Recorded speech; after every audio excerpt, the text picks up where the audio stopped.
میرے دوستو، جس کے لیے میرے نبی نے فرمایا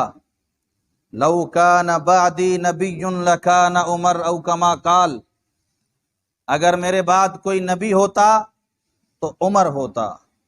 میرے بعد کوئی نبی ہوتا تو عمر ہوتا۔ میرے دوستو، حضور صلی اللہ علیہ وسلم نے فرمایا کہ ہر پیغمبر کے لیے اللہ رب العالمین دو وزیر آسمانوں میں رکھتے ہیں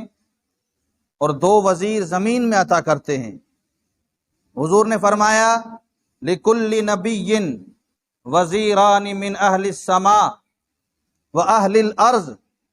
فَوَزِيرَايَ مِنْ أَهْلِ السَّمَاءِ جبرائیل و میکائیل وزیرائے من اہل الارض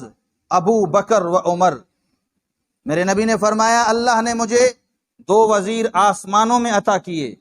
اور دو وزیر زمین پر عطا کیے۔ جو دو وزیر اللہ نے مجھے آسمانوں میں عطا کیے وہ ایک جبرائیل ہے اور دوسرا میکائیل ہے، اور جو اللہ رب العالمین نے دو وزیر زمین پہ مجھے عطا کیے، ایک ابو بکر ہے اور دوسرا عمر ہے۔ میرے دوستو، صحابہ کرام کی جماعت مسجد نبوی میں تشریف فرما ہے، سارے صحابہ بیٹھے ہیں، آقا صلی اللہ علیہ وسلم سامنے سے مسجد نبوی میں اس انداز سے آ رہے ہیں کہ دائیں جانب ابو بکر ہیں، بائیں جانب عمر ہیں، درمیان میں محمد الرسول اللہ خود ہیں۔ صحابہ جب اس انداز کو دیکھتے ہیں تو مسکراتے ہیں۔ صحابہ کے یہاں ایک خوشی کا سما ہے۔ صحابہ کہہ رہے کہ ایسا لگ رہا ہے جیسے چاند ستاروں میں آ رہا ہے، ایسا لگ رہا ہے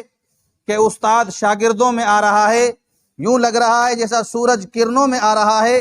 ایسا لگ رہا ہے جیسے مرشد مریدوں میں آ رہا ہے۔ اللہ کے نبی نے ارشاد فرمایا کہ صحابہ کرام کی جماعت میری اس بات کی گواہ بن جاؤ، ہاکذا نبعث یوم القیامہ، جب کل قیامت کا دن ہوگا اللہ رب العالمین ہمیں ایسے ہی اٹھائے گا کہ میرے دائیں جانب ابو بکر ہوگا، بائیں جانب عمر ہوگا، درمیان میں محمد الرسول اللہ